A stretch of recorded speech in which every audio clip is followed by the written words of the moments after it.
नमस्कार, आप देख रहे हैं बुलंद आवाज पूजा सिंह के साथ।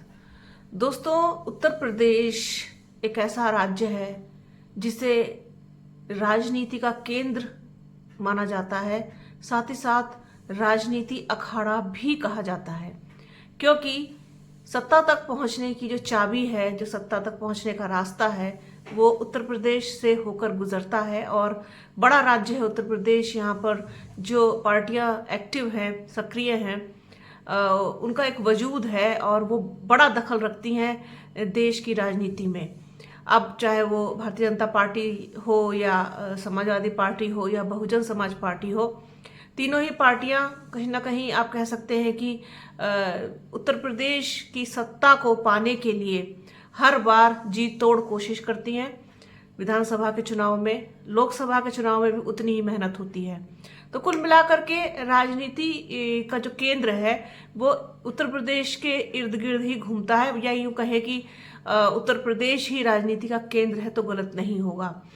अब 2027 में विधानसभा का चुनाव है उत्तर प्रदेश में, और अभी से सब गिद्ध की तरह नजरें गड़ाए बैठे हैं कि 2027 का जो विधानसभा चुनाव है उसको किसी भी हाल में, किसी भी सूरत में अपने हाथ से नहीं निकलने देना है। भारतीय जनता पार्टी की कोशिश रहेगी कि वो तीसरी बार सत्ता में आकर के एक रिकॉर्ड बनाए। समाजवादी पार्टी कोशिश कर रही है कि वो वापसी करे, और बहुजन समाज पार्टी भी कहीं ना कहीं कोशिश में लगी है कि 2027 में उसको सफलता मिले। भले उस लेवल पर ना मिले, लेकिन इस स्थिति में तो हो कि उसके बिना सरकार ना बने, उसके बिना कोई सत्ता में ना आए। और कोशिश तो वैसे यही रहती है कि पूरी ही तरीके से स्वतंत्र रूप से और बिल्कुल बहुमत के साथ सरकार बनाए। तो सभी के अपने अपने सपने हैं, सभी के अपनी अपनी ख्वाहिशें हैं। अब भारतीय जनता पार्टी जिस तरीके से जानी जाती है, समय से पहले ही चुनाव की तैयारी करना, जुटना, सारे समीकरण साधना और हर वोट बैंक पर पैनी नज़र बना के रखना, फिर उसी हिसाब से वो कैंडिडेट देना, और जिला अध्यक्ष, प्रदेश अध्यक्ष, मंडल अध्यक्ष, जो जितने पद होते हैं उसी हिसाब से वो उसी समीकरण के हिसाब से उसको देखती है और देती है। अब प्रदेश अध्यक्ष का भारतीय जनता पार्टी का चुनाव होना है और उन्होंने अपने मंडल अध्यक्षों की घोषणा पहले ही कर दी है। 21वीं सदी वोट बैंक है उत्तर प्रदेश में, दलित वोट बैंक, जिसके ऊपर निगाह लगा करके बैठी हुई है भारतीय जनता पार्टी। अब ये वोट बैंक है तो वैसे कोर रूप से देखा जाए तो बसपा का, लेकिन उसमें जिस तरीके से टूटन शुरू हुई है, जिस तरीके से उसमें सेंध लगनी शुरू हुई है, जिस तरीके से उसमें बिखराव हुआ है, तो इसका फायदा कहीं ना कहीं भारतीय जनता पार्टी उठाना चाहती है। और समाजवादी पार्टी ने भी लोकसभा के चुनाव में इसका जमकर फायदा उठाया संविधान के नाम पर। इसको झुटलाया नहीं जा सकता, इससे इनकार भी नहीं किया जा सकता, और आंखें भी नहीं चुराई जा सकती। आंखें चुराएंगे तो बड़ी गलती करेंगे। अब भारतीय जनता पार्टी प्रदेश अध्यक्ष के रूप में दलित चेहरे को लेकर के सामने आना चाहती है। किसके हाथों में जाएगी प्रदेश की कमान?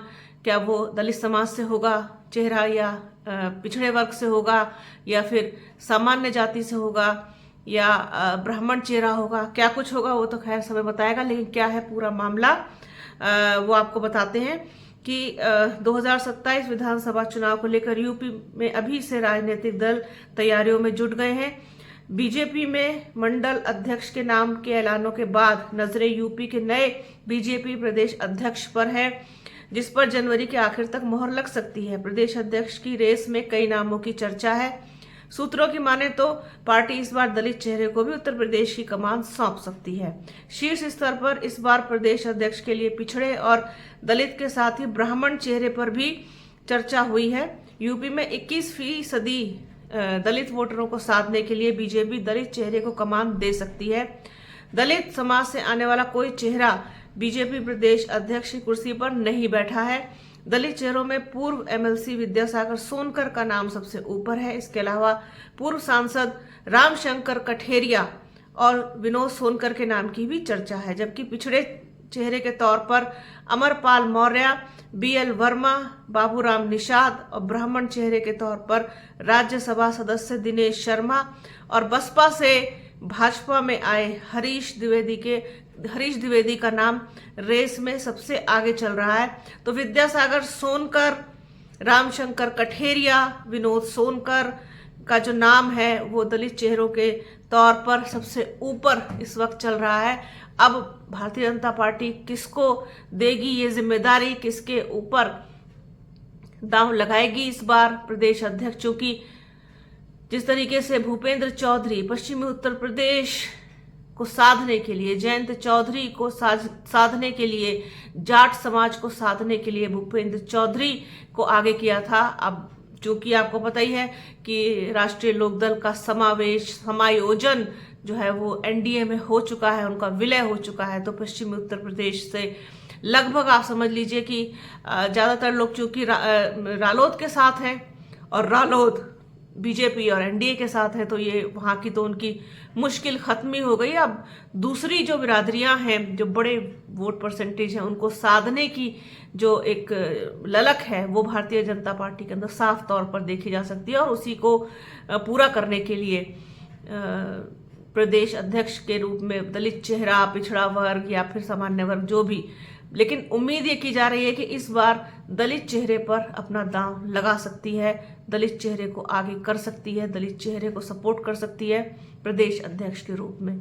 तो ये चर्चा बहुत ज्यादा गर्म है कि क्या होगा इस बार बीजेपी का प्रदेश अध्यक्ष का चेहरा। तो सोचा अपने दर्शकों के साथ इसको शेयर किया जाए। तो बने रहिए हमारे चैनल के साथ, बुलंद आवाज पूजा सिंह के साथ। हमारे चैनल को लाइक कीजिए, शेयर कीजिए, सब्सक्राइब कीजिए, बेल आइकन घंटी जैसी आकृति जरूर दबाइएगा। वीडियो को प्लीज पूरा देखिएगा, ज्यादा से ज्यादा शेयर कीजिएगा। अपना और अपनों का बहुत ख्याल रखिए। जल्द मिलूंगी आपसे एक नए वीडियो में, एक नए मुद्दे के साथ, एक नई चर्चा में। तब तक के लिए जय हिंद।